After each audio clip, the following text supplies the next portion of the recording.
itsmintsalad and I saw Carry On.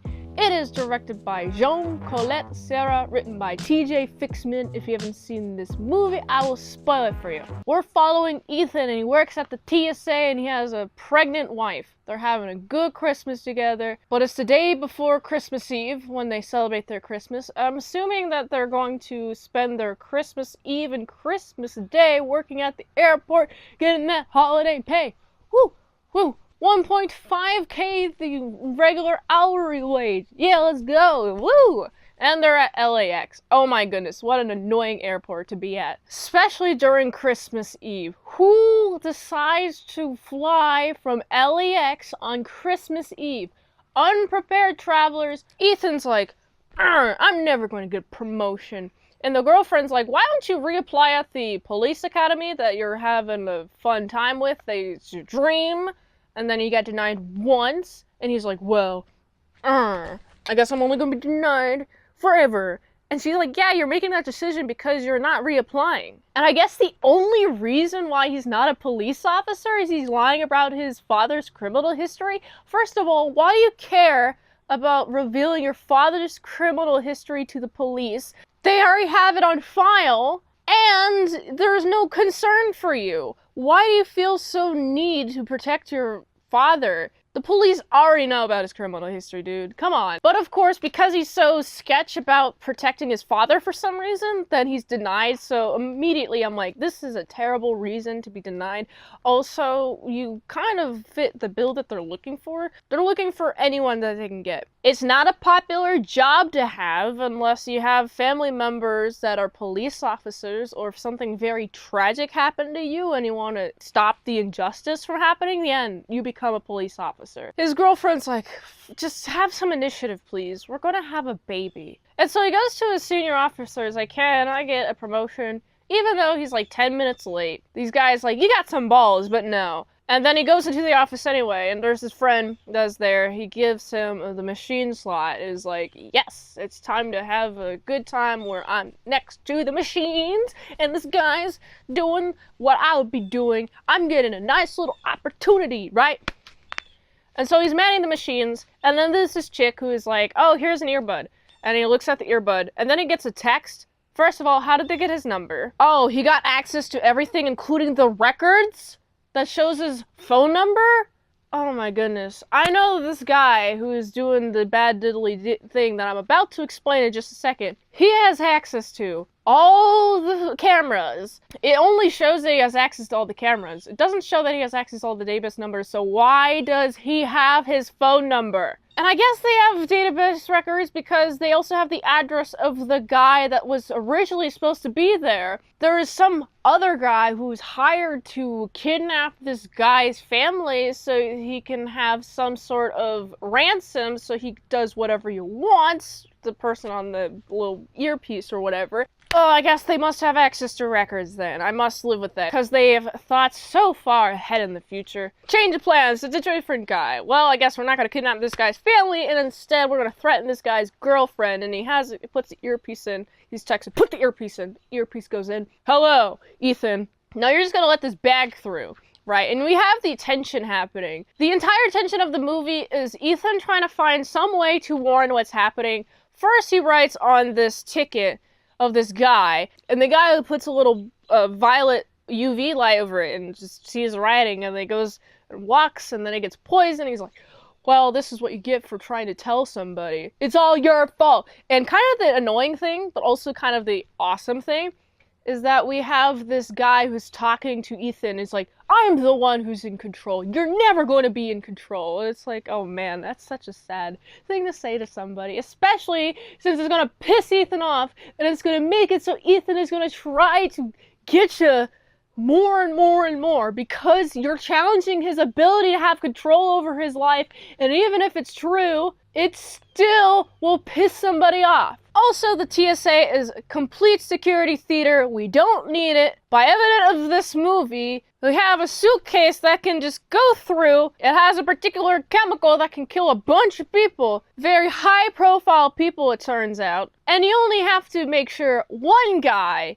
is threatened to the point where he has that thing on the plane that is going to kill everybody. That means that anyone could be compromised working at TSA and allow some sort of deadly virus to come onto the plane and kill 250 people. Remove the TSA. I want the airports from before 9/11 happened. It was going to happen anyway. Why put a bunch of security theater around it so you confiscate my tubes of toothpaste? Oh wow, bomb toothpaste. Fucking bug. I guess it is warm enough for bugs to appear now. It's only December. He tries multiple times to contact somebody. He calls 911, and it's really funny that he is successful with the 911 call, and the guy who's talking to him on the earpiece is like, hang up now or your girlfriend gets it. And there's this like sniper guy who's in some sort of parking garage and also in a van that has a big old sniper, and it's like, okay, this is gonna be interesting. You just have access to a guy. What happens if A, you lose control of where cameras are? There are blind spots to cameras. Are you sure that there are cameras for literally every nook and cranny in the airport? No, that would be too expensive to maintain.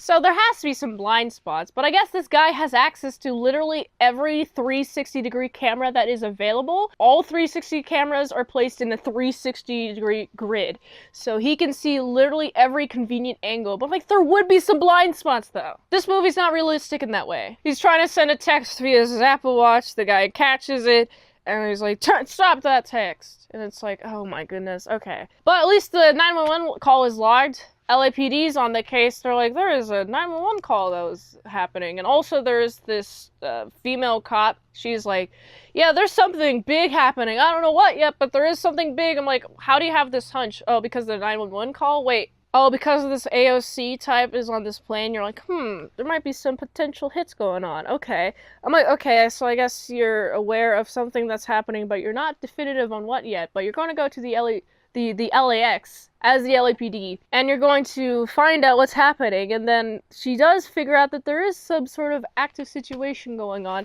but that's too late. Way too late. He's already got the bomb through the TSA, and then Ethan's like, well, I can't just let a bunch of people die. They have a big old fight, and then there's a bunch of methods of Ethan trying to take the case away. He's very successful. He goes to the carry-on place. They go, shooting, right, and they shoot the mirror. I also like how there's this one guy who is supposed to take the case on, and he's also a part of this, but he's being coerced because they kidnapped his husband. And then Ethan and this guy have some sort of camaraderie, but then it's like, hey, kill that Ethan guy. And it's like, oh no, I don't want to kill you, but he's gonna kill my guy. And that's a nice little nuanced thing. They're bros, but they also ultimately understand that they're all just pogging the machine and they're being used. But luckily, they're unsuccessful. That guy dies. Rip that guy. Also, I like how Ethan switches out the bags. They have like two bags that are really close to design to each other, but one's slightly bigger. One is supposed to be carry-on, but one is supposed to be checked in, and they couldn't do checked bag because they have some sort of scanner that happens through the bags. And then this guy goes on the flight that's supposed to be dead, and like this guy is now also going to be dead now. I'm like, oh no. But now you're going to be dead, so why do it at all if you're doing it for money? You're going to be dead, and you're not going to have a way to spend your money after you're dead, and also everyone was lying to this guy. Oh, you're going to be able to see him again. No, you're not. You're going to be dead just like everybody else on that plane, and this guy's about to be dead, and it's up to Ethan to stop it, and he's about to put it in carry-on,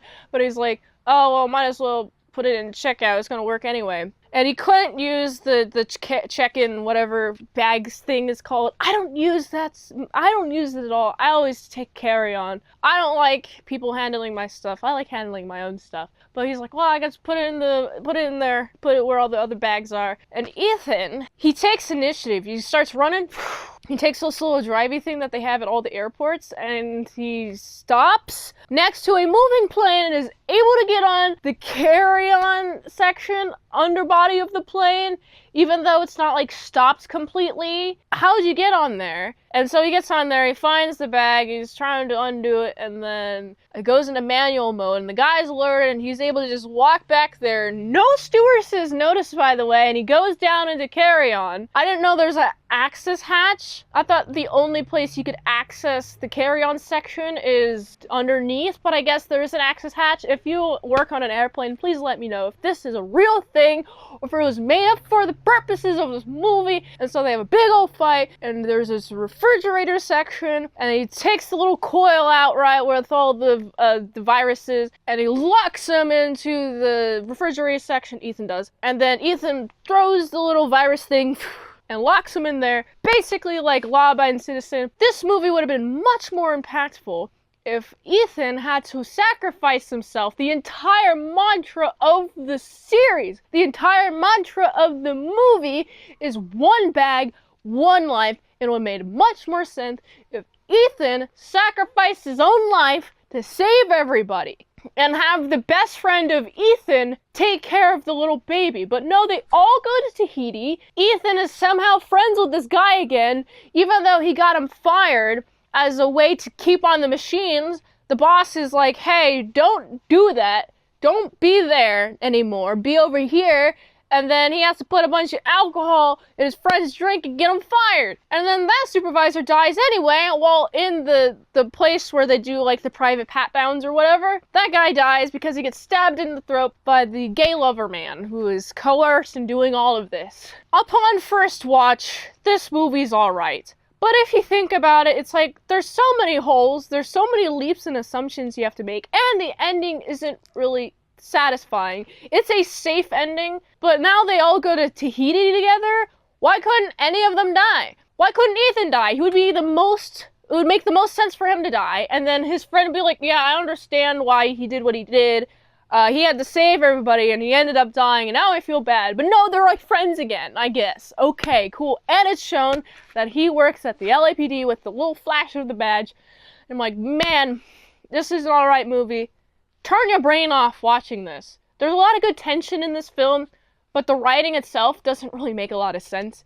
And the camera positions, are you sure there's cameras every degree? Like every degree of literally everywhere? Because there isn't. That's not economical. Plus, it's a bunch of security theater, and like Walmart, I'm sure half of the cameras are off. Let me know if you think of this movie. I like the Christmas theme of it. I like how it takes place in LAX. I like the little crane shots, the droning shots, the establishing shots are pretty cool. And I like the wide shots of just watching Ethan run down the hallway. He does it a few times, and I like it. I feel like this is mostly filmed on a bunch of wides or a really long lens with like a lot of distance between the camera and him, so he gets a bunch of him. But he still got some bokeh in the background, and I like it. And I feel like this movie, there seems to be a cold color palette to everything that's happening in this film. Let me know what you think of this movie. I gotta give it, it's a solid 6.5 out of 10. If you like this, if you watch another one on the platform, like that $20 Dinos, patreon.com/ASEPresents, one movie review, 1 month. Go to Linktree, support the daily grindness of all them daily movies, so go here. And until next time, inside toss, heel to my style, croutons, and bacon bits. I'm gonna go stop some terrorisms. Goodbye.